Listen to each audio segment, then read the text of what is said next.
ಪ್ರತಿ ವರ್ಷದಂತೆ ಈ ವರ್ಷವೂ ಸಹ ಚೌಡಾರ ಕೆರೆ ಸತ್ಯಾಗ್ರಹದ ಪ್ರಯುಕ್ತ ಬೀದರ್ ನಗರದ ಅಂಬೇಡ್ಕರ್ ವೃತ್ತದಲ್ಲಿ ಆಲ್ ಇಂಡಿಯಾ ಪ್ಯಾಂಥರ್ ಸೇನೆ ಬೀದರ್ ಜಿಲ್ಲಾ ಘಟಕದ ಜಿಲ್ಲಾಧ್ಯಕ್ಷರಾದ ಭರತ್ ಕಾಂಬ್ಳೆ ಅವರ ನೇತೃತ್ವದಲ್ಲಿ ಬೃಹತ್ ಬಹಿರಂಗ ಸಭೆ ಆಯೋಜಿಸಲಾಯಿತು. ಈ ಕಾರ್ಯಕ್ರಮದ ದಿವ್ಯ ಸಾನ್ನಿಧ್ಯವನ್ನ ಬಂತೆ ಸಂಘಲಕ್ಷಿ ವೈಶಾಲಿ ನಗರ ಆಣದು ಪೂಜ್ಯ ಸಿದ್ದರಾಮ ಶರಣ ಬೆಲ್ದಾರ್ ಸೇರಿದಂತೆ ಸಿದ್ದಬಸವ ದೇವರು ದಿವ್ಯ ಸಾನ್ನಿಧ್ಯವನ್ನ ವಹಿಸಿದ್ರು. ಉದ್ಘಾಟಕರಾಗಿ ಪೌರಾಡಳಿತ ಸಚಿವರಾದ ರಹೀಂ ಖಾನ್ ಅವರು ಉದ್ಘಾಟಕರಾಗಿ ಆಗಮಿಸಿದ್ರು. ಮುಖ್ಯ ಉಪಸ್ಥಿತಿಯನ್ನ ಆಲ್ ಇಂಡಿಯಾ ಪ್ಯಾಂಥರ್ ಸೈನ್ಯ ರಾಷ್ಟ್ರೀಯ ಅಧ್ಯಕ್ಷರಾದ ದೀಪಕ್ ಖೇದರ್ ಅವರು ಮುಖ್ಯ ಅತಿಥಿ ಸ್ಥಾನವನ್ನ ವಹಿಸಿದ್ರು. ಈ ಸಂದರ್ಭದಲ್ಲಿ ಬೀದರ್ ಜಿಲ್ಲೆಯ ಎಲ್ಲಾ ತಾಲೂಕುಗಳಿಂದ ಜನರು ಆಗಮಿಸಿ ಚೌಡಾರ ಕೆರೆ ಸತ್ಯಾಗ್ರಹದ ಬಹಿರಂಗ ಸಭೆಯಲ್ಲಿ ಭಾಗವಹಿಸಿದ್ರು. ಹಾಗೂ ಬಾಬಾ ಸಾಹೇಬ್ ಅಂಬೇಡ್ಕರ್ ಅವರು ಚೌಡಾರ ಕೆರೆ ಸತ್ಯಾಗ್ರಹ ಸಾಮಾಜಿಕ ನ್ಯಾಯಕ್ಕಾಗಿ ಏನೆಲ್ಲ ಹೋರಾಟಗಳನ್ನು ನಡೆದ್ರು ಅದರ ಕುರಿತು ವಿಚಾರಗಳನ್ನ ಜನರಿಗೆ ಬಂದಂತ ಅತಿಥಿ ಗಣ್ಯರು ತಿಳಿಸಿದ್ರು. ಈ ಸಂದರ್ಭದಲ್ಲಿ ಆಲ್ ಇಂಡಿಯಾ ಪ್ಯಾಂಥರ್ ಸೈನ್ಯ ರಾಷ್ಟ್ರೀಯ ಅಧ್ಯಕ್ಷರ ದೀಪಕ್ ಖೇದರ್ ಅವರು ಮಾತನಾಡಿ, ನಮ್ಮ ಸಮಾಜದ ಜನರ ಮೇಲೆ ಸುಳ್ಳು ಆರೋಪಗಳನ್ನ ಮಾಡುವುದು ನಿಲ್ಲಿಸಬೇಕು ಮತ್ತು ಎಫ್ಐಆರ್ ಗಳನ್ನ ಹಾಕಿರುವುದು ಕೂಡಲೇ ರದ್ದುಪಡಿಸಬೇಕೆಂದು ಬೀದರ್ ಜಿಲ್ಲಾ ಪೊಲೀಸ್ ವರಿಷ್ಠಾಧಿಕಾರಿಗಳಿಗೆ ಖಡಕ್ ಎಚ್ಚರಿಕೆಯನ್ನ ನೀಡಿದ್ರು. ಹಾಗೆ ಒಳ ಮೀಸಲಾತಿ ಕುರಿತು ಮತ್ತು ಸಾಮಾಜಿಕ ನ್ಯಾಯಕ್ಕಾಗಿ ಸಮಾಜ ಕಲ್ಯಾಣ ಇಲಾಖೆಯಲ್ಲಿ ಆಗುತ್ತಿರುವಂತಹ ಒಂದಿಷ್ಟು ಹಗರಣದ ಕುರಿತು ಮಾತುಗಳನ್ನ ಆಡಿದ್ರು. ಇಲ್ಲಿಯವರೆಗೆ ನಮ್ಮ ಸಮಾಜದ ಜನರಿಗೆ ಒಂದಿಷ್ಟು ಜಮೀನು ನೀಡಲಿಲ್ಲ, ಬಂದಂತ ಅನುದಾನ ಏನಾಗ್ತಾ ಇದೆ ಎನ್ನುವ ಮಾತುಗಳನ್ನು ದೀಪಕ್ ಖೇದರ್ ಅವರು ಮಾತನಾಡಿದ್ರು. ಜಿಲ್ಲಾಧ್ಯಕ್ಷರಾದ ಭರತ್ ಕಾಂಬ್ಳೆ ಅವರು ಮಾತನಾಡಿ, ಈ ಕಾರ್ಯಕ್ರಮಕ್ಕೆ ಜಿಲ್ಲೆಯ ಎಲ್ಲಾ ಜನರು ಆಗಮಿಸಿ ಯಶಸ್ವಿಗೊಳಿಸಿದಕ್ಕಾಗಿ ಮತ್ತು ರಾಷ್ಟ್ರೀಯ ಅಧ್ಯಕ್ಷರ ದೀಪಕ್ ಖೇದರ್ ಅವರು ಭಾಗವಹಿಸಿ ಕಾರ್ಯಕ್ರಮದ ಕುರಿತು ಮತ್ತು ಜನರಿಗೆ ಜಾಗೃತಿ ಮೂಡಿಸುವ ವಿಧಾನದ ಅರಿವು ಮತ್ತು ಅದರ ಮೌಲ್ಯವನ್ನ ತಿಳಿಸುವ ಕೆಲಸವನ್ನ ಮಾಡಿದ್ದಾರೆ. ಅವರಿಗೂ ಸಹ ಅಭಿನಂದನೆಯನ್ನ ಸಲ್ಲಿಸುತ್ತೇನೆ. ತಾವೆಲ್ಲರೂ ಯಾವುದೇ ರೀತಿಯಲ್ಲಿ ಸಮಸ್ಯೆಗೆ ಒಳಗಾದ್ರೆ ಆಲ್ ಇಂಡಿಯಾ ಪ್ಯಾಂಥರ್ ಸದಾ ನಿಮ್ಮ ಜೊತೆಗಿರುತ್ತೆ ಎನ್ನುವ ಮಾತುಗಳನ್ನ ಭರತ್ ಕಾಂಬ್ಳೆ ಅವರು ಮಾತನಾಡಿ ತಿಳಿಸಿದ್ರು. ಈ ಕಾರ್ಯಕ್ರಮದಲ್ಲಿ ಏನೆಲ್ಲ ಜರುಗಿತು ಅನ್ನೋದು ನೋಡೋಣ. ದೇಶದ ಅನ್ನ ತಿಂದು, ಈ ದೇಶದ ಗೋಧಿ ತಿಂದು, ಈ ದೇಶದ ಜೋಳ ತಿಂದು, ಈ ದೇಶದ ಬೆಲ್ಲ ತಿಂದು, ಈ ದೇಶದ ನೀರು ಕುಡಿದು ಕ್ರಿಕೆಟ್ ಆಡಿದಂತಹ ಸಚಿನ್ ತೆಂಡೂಲ್ಕರ್ ಭಾರತ ರತ್ನ ತಗೊಂಡ ಮೇಲೆ ಈ ದೇಶದ ಭಾರತೀಯರೆಲ್ಲ ಉಳಿಸಲು ಹೇಳಿದ ಸೀಕ್ರೆಟ್ ಆಫ್ ಮೈ ಎನರ್ಜಿ. ವಿದೇಶಿಯ ಕಂಪನಿಗಳು ಕೊಡುವಂತಹ ಅಡ್ವರ್ಟೈಸ್ಮೆಂಟ್ ಬಡ್ತಿ ಹಣಕ್ಕಾಗಿ ಭಾರತ ಸರ್ಕಾರ ಸುಳ್ಳು ಹೇಳ್ತದಂದ್ರೆ ಭಾರತೀಯರು ಯಾರೂ ಸುಳ್ಳು ಹೇಳಬಾರ್ದು ಅನ್ನುವಂತಹ ಮಹಾನ್ ಸಂದೇಶದ ಸಂವಿಧಾನದ ಆರ್ಟಿಕಲ್ ಕೊಟ್ಟಂತಹ ಸತ್ಯಮೇವೇ ಜನತೆ ಎನ್ನುವಂತಹ ಅತ್ಯಂತಹ ಸತ್ಯ ವ್ಯವಸ್ಥೆಯಲ್ಲಿರುವಂತಹ ಒಬ್ಬ ಪ್ರಬುದ್ಧ ರಾಜಕಾರಣಿ ಹೋದ ಮೇಲೆ ಆತನಿಗೆ 50 ವರ್ಷದ ನಂತರದಲ್ಲಿ ಭಾರತ ರತ್ನ ಕೊಡ್ತಾರಂದ್ರೆ ನಮ್ಮ ದೇಶ ಎಷ್ಟು ಹೀನಾಯಾನ ವ್ಯವಸ್ಥೆಯಲ್ಲಿದೆ ಅನ್ನೋದನ್ನು ನಾವು ನೋಡಬೇಕು.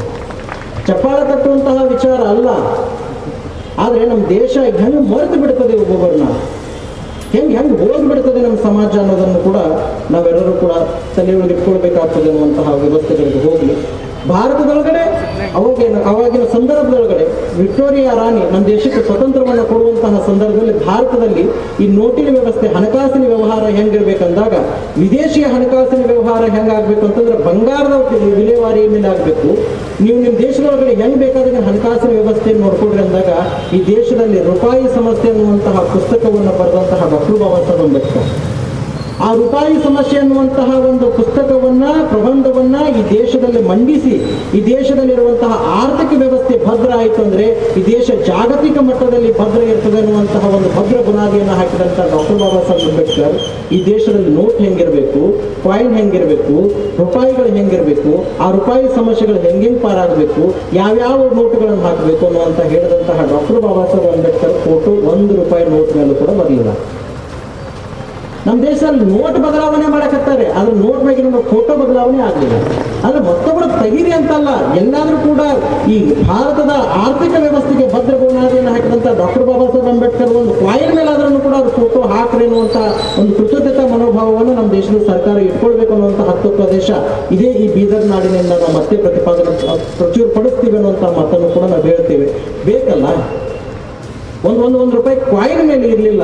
ಈ ದೇಶದಲ್ಲಿ ಹಣ ಹೇಗಿರಬೇಕು, ಈ ದೇಶದಲ್ಲಿ ದುಡ್ಡು ಹೇಗಿರಬೇಕು, ಈ ದೇಶದಲ್ಲಿ RBI ಬ್ಯಾಂಕ್ ಯಾಕಬೇಕು, ಆ RBI ಬ್ಯಾಂಕಿಗೆ ಸಂಬಂಧಪಟ್ಟಂತಹ ಎಲ್ಲಾ ಬ್ಯಾಂಕ್ಗಳು ಹೆಂಗೆ ನಡಿಬೇಕು, ಈ ದೇಶದಲ್ಲಿರುವಂತಹ ಸರ್ಕಾರಿ ವಿವಿಧ ದೇಶಗಳ ಸ್ಟೇಟ್ ಬ್ಯಾಂಕ್ಗಳೆಲ್ಲವೂ ಕೂಡ ಅದರ ಭದ್ರತೆ ಒಳಗಡೆ ಇಟ್ಕೊಂಡು ಎಲ್ಲವೂ ಕಾರ್ಯನಿರ್ವಹಿಸಬೇಕನ್ನುವಂತಹ ಒಂದು ಆರ್ಥಿಕ ವಿಲೇವಾರಿಯ ಗೆಜೆಟ್ ಒಂದು ಬಜೆಟ್ ಹಾಕಿಕೊಟ್ಟಂತಹ ಡಾಕ್ಟರ್ ಬಾಬಾ ಸಾಹೇಬ್ ಅಂಬೇಡ್ಕರ್ ಒಂದು ನೋಟ್, ಒಂದು ಕಾಯಿನ್ ಮೇಲಿಲ್ಲ ಅಂತಂದ್ರೆ ಅವ್ರ ಬೆವರಿಗೆ ಏನು ಪ್ರತಿಫಲ ಕೊಟ್ಟಂಗಾಯ್ತು.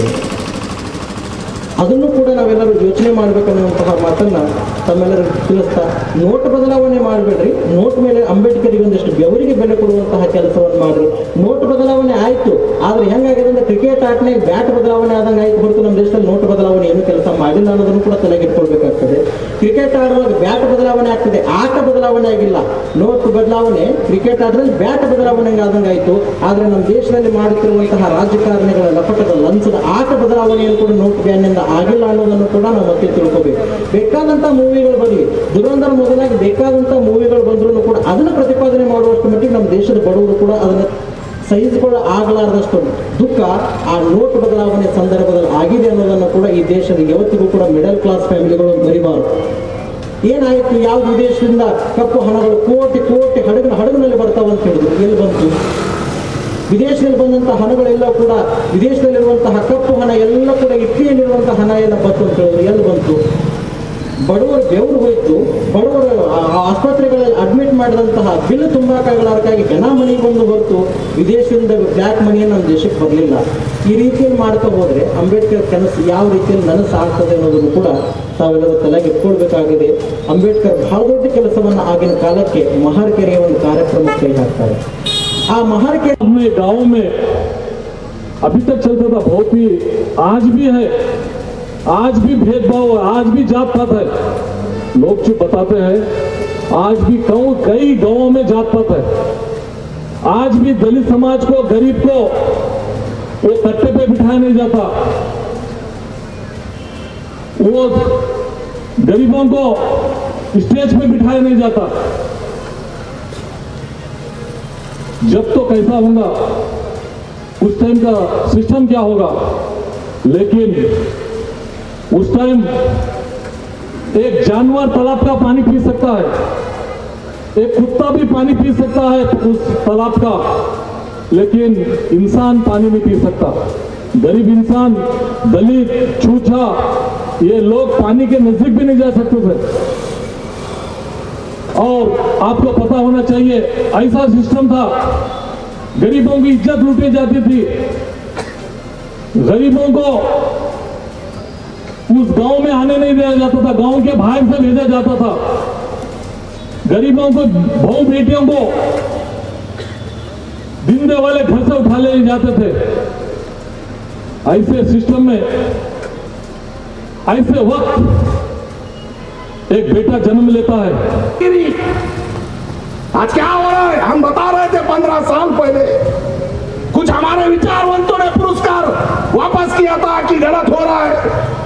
हमारा था रोहित यमुल्ला, हैदराबाद में क्रांति की उसने बलिदान दिया और रोहित यमुल्ला ने खुद को खत्म किया और इस देश को जगाया कि मेरा जो बलिदान है वो ऐसा ही नहीं है. संविधान खतरे में, याद रखो.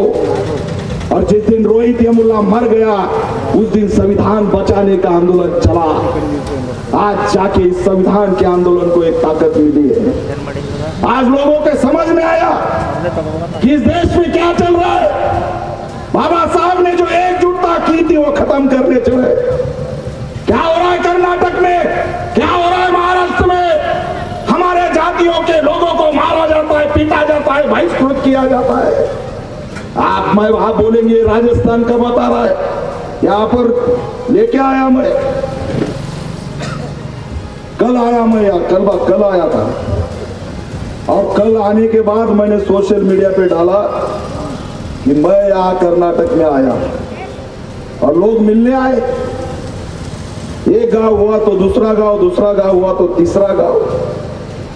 लोग मिलते गए और मैं जैसे जैसे सुनते गया तो मेरे होश उड़ गए कि ये क्या हो रहा है कर्नाटक के अंदर, बीदर के अंदर, बाल्की के अंदर. मेरे समाज के साथ ये क्या हो रहा है? अब अगर मिनिस्टर होते तो मैं उनको पूछता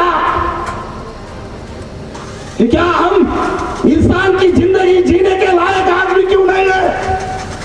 आपने तो हमारा वोट लिया, लेकिन हमारे मसलों के ऊपर कौन काम करेगा? 30,000 करोड़ रुपए सामाजिक सोशल जस्टिस के आते हैं. ये 30,000 करोड़ रुपए कौन खाता है? ये सवाल मैं इस सरकार को पूछता हूं. जब मेरे गांव के लोग आए, मैंने पूछा आपको जमीन है? इस बीदर के लोग आए थे गांव से, वो बहुत छोटा मुंह करके बोले कि हमको एक को भी जमीन नहीं है, कोई जमीन का टुकड़ा नहीं है। आज क्या साल हो रहे इस आजादी को, और बीदर के जिला और कर्नाटक में जो दलित है वो भूमिहीन है, वो आज भी मजदूरी करते हैं। उनको जीना है तो लोगों के घर के सामने जाकर बैठना पड़ता है, उनको जीना है तो भीख मांगना पड़ता है, उनको जीना है तो रोजगार के लिए रोना पड़ता है, और 8 दिन को जाकर उसको मजदूरी का पैसा मांगना पड़ता है। क्या नहीं आज देश में ये आया, बड़े बड़े रोड बने, इनका विकास हुआ, इनके बंगले बने, इनकी गाड़ियां बनी, लेकिन हमारे हक का हमारे बाप ने जो सामाजिक न्याय सोशल जस्टिस बढ़ाया उसका क्या किया? एक भी दलित को जमीन नहीं मिल रही है। क्या मिली है आपको जमीन? मैं आपको सवाल पूछ रहा हूं, जमीन मिली क्या? फिर ये सोशल जस्टिस की योजना किसके लिए? क्यों हमको जमीन नहीं दे रहे? क्यों हमको घर नहीं दे रहे? ये सोनाला गांव है, 30 बाय 40 फीट की जगह के लिए 10 साल से लड़ रहे हैं। कितनी जगह है? 30 बाय 40 फुट।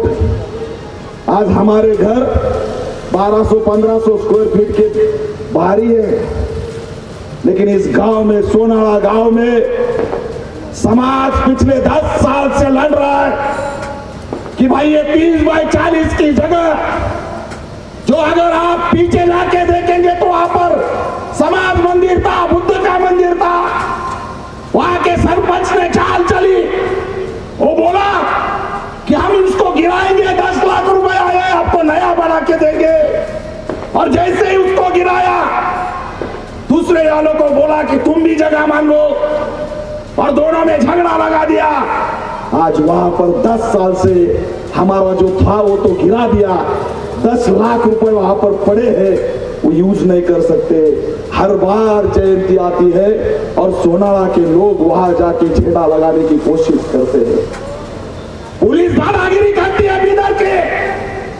मैं एसपी को चैलेंज करता हूं, अगर यहाँ पर बीदर के अंदर अगर दलितों के ऊपर झूठे एफआईआर करने की कोशिश की एसपी, तो एक इस बार मैं सिर्फ चुनौती देने आया हूं, अगली बार महाराष्ट्र से घुसूंगा, ये पैंथर का इशारा याद रखो। क्या समझ के रखा है? वो सोनाला के बच्चे, वहां के लोग उनके ऊपर एफआईआर कर रहे हो, क्यों कर रहे हैं एफआईआर? वो जगह मांग रहे, वो जय भीम का नारा दे रहे, वो बाबा साहब अम्बेडकर जिंदाबाद बोल रहे, इसलिए तुम उसको अरेस्ट करेंगे। कमला नगर पुलिस स्टेशन कौन है वहां का पीआई? जरा एसपी देखो। मैं दोपहर में फोन लगाया तो बोले मैं इसमें हूं, उसमें हूं। दूसरी एफआईआर कमला नगर में बेलगुनी गांव बी, बेलगुनी गांव के लोग आए थे, रोने लगे, एक झंडा लगाया, बोले उसको भी इन्होंने उखाड़ के फेंका। क्यों भाई? बाबा साहब के नीले झंडे को क्या प्रॉब्लम है? और 20 लोगों के ऊपर एफआईआर किया। मालूम है वहां पर एफआईआर किसके ऊपर किया? एक कमलनगर पुलिस स्टेशन बीदर के अंदर। मैं ढूंढूंगा कि उस पुलिस स्टेशन में कितने दलितों के ऊपर उन्होंने एफआईआर किए। एक हेडमास्टर गुरुजी है, शिक्षक साहब 50 साल का है, वो 50 साल के आदमी के ऊपर एक भी केस नहीं।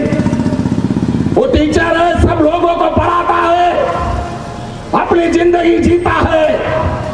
वहां के हमारे बच्चों ने झंडा लगाया क्योंकि उनके पास वहां के ग्राम सेवक ने टैक्स पावती दी थी, बोला था ये जगह आपकी है, पैसा ज्यादा लिया, टैक्स पावती कम पैसे की दी। वो बच्चे ने वहां पर झंडा लगाया, 10 दिन वहां पर पुलिस ही बैठी झंडा के पास, क्या अच्छा किया। और 10 दिन बाद क्या हुआ? आपने झंडा क्यों निकाला? नीला झंडा क्यों निकाला? और निकालने के बाद तुम एफआईआर किसके ऊपर कर रहे? जो हमारा 50 साल का बुजुर्ग आदमी जिसने जिंदगी भर पढ़ाने का काम किया, उसके ऊपर आपने एफआईआर किया, उसको धमकाया। बीदर जिला के अंदर पालकी में जाता हूं तो बच्चे आते हैं, भाई ये गार्डन मिनिस्टर बहुत ये पार करते हैं। अरे हमारा कसूर क्या है?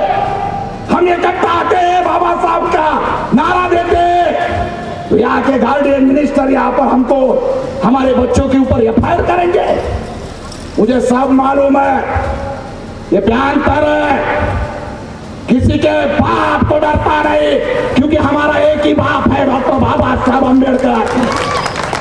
न्याय मंत्री है, फिर भी हमारे ऊपर सोशल जस्टिस क्यों नहीं होता, ये भी सवाल हम यहाँ से आज पूछते हैं। आरएसएस ने एक ट्रैप रखा है उपवर्गीकरण का। हमारे जो जस्टिस नागपुर से आते हैं, गवई, जस्टिस गवई, जो आरएसएस से ही संबंध में बिलोंग करते हैं, और उनका जो है, उन्होंने उपवर्गीकरण का कमिटमेंट किया, और तब जाके देश में एबीसी और एबीसीडी का माध्यम से वर्गीकरण हो रहा है। कर्नाटक में एबीसी का एक वर्गीकरण का नागमोहन दास, जो ब्राह्मण समाज से बिलोंग करते हैं, उन्होंने वो अहवाल बनाया है। वो पूरा अहवाल केवल SC ST में एक विघटन करने की साजिश है, और इसीलिए बी को अलग परसेंट और ए को अलग परसेंट ये सब किया है। लेकिन संवैधानिक देखा जाए तो SC ST आरक्षण में उपवर्गीकरण की कोई भी वहां पर कायदा नहीं है, कानून नहीं है, कलम नहीं है। फिर ये जस्टिस ने जो बनाया है वो बांटने के लिए बनाया है। लोग भीमा कोरेगांव जाते हैं, लोग चैत्य भूमि जाते हैं, लोग दीक्षा भूमि जाते हैं, वो बहुजन है, और वहां जाकर 200 करोड़ 100 करोड़ के किताब लेके आते हैं। तो उनके समझ में आया है कि हमारा शत्रु यहाँ का 3.5% है, आरएसएस है, और उनके खिलाफ जो मूवमेंट खड़ी हुई है, वो मूवमेंट जो मोहन भागवत को और उनके संघ को वहां पर उनका अस्तित्व खत्म करने वाली थी। इसलिए उन्होंने जस्टिस गवई के थ्रू SC ST में ही झगड़ा लगाया और यहाँ पर हमारा को बांटने का काम किया। लेकिन अगर देखा जाए तो पूरे देश में SC ST के ऊपर बीजेपी और आरएसएस ही अत्याचार करती है, मनीवादी सोच ही अत्याचार करती है। तो हमारा ऑल इंडिया पैंथर सेना का स्टैंड उपवर्गीकरण के ऊपर एक खुला स्टैंड है कि एबीसी नहीं चलेगा। यहाँ पर जो हमारा पुराना SC ST का जो 100% का हमारा जो आरक्षण है वही कायम रखना चाहिए, और नागमोहन दास का अहवाल रद्द करना चाहिए। ये हमारी मांग इसमें रहेगी, और SC ST एकजुटता से रहेंगे। मैं क्रिश्चियन समाज के लिए भी काम करता हूँ, ये बताने के लिए मुझे कोई झिझक नहीं, क्योंकि महाराष्ट्र में बीजेपी MLA गोपीचंद पडळकर ने क्रिश्चियन समाज के जो पादरी है, गुरु है, चर्च गुरु है, उनका अगर सिर कलम किया जाएगा तो उनको 11 लाख रुपए का बख्शिश महाराष्ट्र के सरकार के अंदर हुए MLA ने किया था। और उन क्रिश्चियन समाज को महाराष्ट्र में बचाने का काम हम पैंथर बोल के बाबा साहब के बच्चों ने किया था। अगर महाराष्ट्र में क्रिश्चियन समाज का अस्तित्व किसके वजह से जिंदा है, तो अंबेडकर राइट लोगों की वजह से जिंदा है। इसीलिए पूरे देश के सभी धर्म और सभी जाति वर्ग के लोगों को आह्वान करता हूँ कि हमारा एक ही शत्रु है, वो है आरएसएस। आज कर्नाटक में अलग स्थिति होगी, लेकिन महाराष्ट्र में अलग स्थिति है, तेलंगाना में अलग स्थिति है, गुजरात में अलग स्थिति है। हमको देश भर से एकजुट रहना पड़ेगा, और बाबा साहब का धर्मनिरपेक्ष भारत और आरक्षण का मूलभूत हक का और अधिकार जिंदा रखना पड़ेगा। यही ऐलान इस माध्यम से मैं करता हूँ। आने वाले कुछ दिनों में मैं यहाँ पर एंट्री करूंगा, पूरी ताकत से एंट्री करूंगा। पालकी और बीदर के अंदर मेरे युवाओं के ऊपर जो झूठे केस किए है, वो गार्डियन मिनिस्टर तुरंत रद्द करे, नहीं तो रास्ते पर पैंथर अभी लड़ते समय आपको आने वाले समय में दिखेगा। ಆಲ್ ಇಂಡಿಯಾ ಪ್ಯಾಂಥರ್ ಸೇನಾ ಜಿಲ್ಲಾ ಘಟಕ ವತಿಯಿಂದ ಚೌಡಾರಕೆರೆ ಸತ್ಯಾಗ್ರಹದ ಸಾಮಾಜಿಕ ಸಬಲೀಕರಣ ದಿನದಂದು ಬೃಹತ್ ಬಹಿರಂಗ ಸಮಾವೇಶವನ್ನು ಹಮ್ಮಿಕೊಂಡಿದ್ದೀವಿ. ಪ್ರತಿ ವರ್ಷದಂತೆ ಈ ವರ್ಷವೂ ಕೂಡ ಕಾರ್ಯಕ್ರಮ ತುಂಬಾ ಅದ್ದೂರಿಯಾಗಿ ಒಂದು ಸಾಮಾಜಿಕವಾಗಿ ಒಂದು ಒಳ್ಳೆ ಬೀದರ್ ಜಿಲ್ಲೆಯಾದಂಥ ಎಲ್ಲಾ ಜನರು ಈ ಕಾರ್ಯಕ್ರಮದಲ್ಲಿ ಭಾಗಿಯಾಗಿದ್ರು. ಮತ್ತೊಂದು ಏನಂದ್ರೆ, ನಮ್ಮ ರಾಷ್ಟ್ರೀಯ ಅಧ್ಯಕ್ಷರಾದಂಥ ದೀಪಕ್ ಕೇದಾರ್ ಭಾಯಿ ಅವರು ನಮಗೆ ಯಾವಾಗ ಬಂದಾಗ ಬೀದರ್ ಬಂದಾಗ ಎಲ್ಲಾ ಯುವ ಪೀಳಿಗೆಗೆ ಏನ್ ಹೇಳ್ತಾರೆ ಅಂದ್ರೆ, ನೀವು ಯಾರಿಗೂ ಹೆದರೋದು ಬೇಡ, ಯಾವುದೇ ಸರ್ಕಾರ ಇರಲಿ, ಯಾರೇ ರಾಜಕಾರಣಿಗಳಿರ್ಲಿ, ಎಲ್ಲಿ ಅನ್ಯಾಯ ಆಯ್ತದ ಬಾಬಾ ಸಾಹೇಬ್ರ ಬಗ್ಗೆದಾಗ ಎಲ್ಲಿ ಅನ್ಯಾಯ ಆಯ್ತು ಅಲ್ಲಿ ಧ್ವನಿ ಎತ್ತಂತ ಕೆಲಸ ಮಾಡ್ಬೇಕು ಅಂತ ಹೇಳಿ ದೀಪಕ್ ಕೇದಾರ್ ಭಾಯಿ ಅವ್ರು ನಮ್ಮ ಸರಿ ಯಾವಾಗೂ ನಾವೆಲ್ಲರೂ ಅವ್ರ ಜೊತೆ ಇದ್ದೆವು. ಅವ್ರು ನಮಗೆ ಮಹಾರಾಷ್ಟ್ರದಿಂದ ಇವತ್ತು ಕರ್ನಾಟಕ ಬಂದು ಈ ಮಟ್ಟಕ್ಕೆ ಒಂದು ಧೈರ್ಯಶಾಲಿಯಾಗಿ ಮಾತಾಡ್ಬೇಕಂದ್ರೆ ಸಾಧಾರಣ ವ್ಯಕ್ತಿ ಅಲ್ಲ. ಇಡೀ ರಾಜ್ಯದ ಪ್ರತಿಯೊಂದು ರಾಜ್ಯದಲ್ಲಿ ಓಡಾಡಿ ಸಮಾಜದಲ್ಲಿ ಎಲ್ಲಿ ಅನ್ಯಾಯ ಆಗ್ತದ ಅಂತ ಜಾಗಕ್ಕೆ ಅವ್ರು ಖುದ್ದು ಭೇಟಿ ನೀಡಿ ಅಲ್ಲಿ ಅವ್ರದ್ದು ಸ್ಪಂದಿಸಿ ಕೆಲಸ ಮಾಡಿಕೊಡುವಂಥದ್ದು ಅವ್ರು ಕಾರ್ಯನಿರ್ವಹಿಸ್ತಾ ಇದಾರೆ. ಅವ್ರ ಜೊತೆ ಹಮೇಶ ನಾವು ಬೀದರ್ ಜಿಲ್ಲಾ ಪರವಾಗಿ ಇಡೀ ಕರ್ನಾಟಕ ರಾಜ್ಯದಿಂದ ಅವರಿಗೊಂದು ಇನ್ನೊಂದು ಶಕ್ತಿ ತುಂಬುವಂತ ಕೆಲಸ ಮುಂದಿನ ದಿನಗಳಲ್ಲಿ ಪ್ಯಾಂಥರ್ ಮಾಡ್ತದಂತ ಹೇಳಿ ಇವತ್ತು ಬಂದಂತ ಎಲ್ಲ ನನ್ನ ಕಾರ್ಯಕರ್ತರಿಗೆ, ಎಲ್ಲ ನನ್ನ ಆತ್ಮೀಯ ಸೋದರರಿಗೆ, ಎಲ್ಲ ನನ್ನ ಅಣ್ಣ ತಮ್ಮಂದರಿಗೆ, ಎಲ್ಲ ನನ್ನ ಅಕ್ಕ ತಂಗಿಯರಿಗೆ ಈ ಕಾರ್ಯಕ್ರಮ ಯಶಸ್ವಿಗೊಳಿಸಿದಕ್ಕಾಗಿ ನಿಮಗೆ ತುಂಬ ಧನ್ಯವಾದಗಳು ಸಲ್ಲಿಸ್ತೀನಿ ಅಂತ ಹೇಳ್ತಾ, ನೀವಿನ್ನೂ ನಮ್ಮ ಚಾನಲ್ನ ಸಬ್ಸ್ಕ್ರೈಬ್ ಮಾಡ್ಕೊಂಡಿಲ್ಲ ಅಂದರೆ ಕೂಡಲೇ ಸಬ್ಸ್ಕ್ರೈಬ್ ಮಾಡಿ, ಲೈಕ್ ಮಾಡಿ, ಬೆಲ್ ಬಟನ್ ಒತ್ತಿ.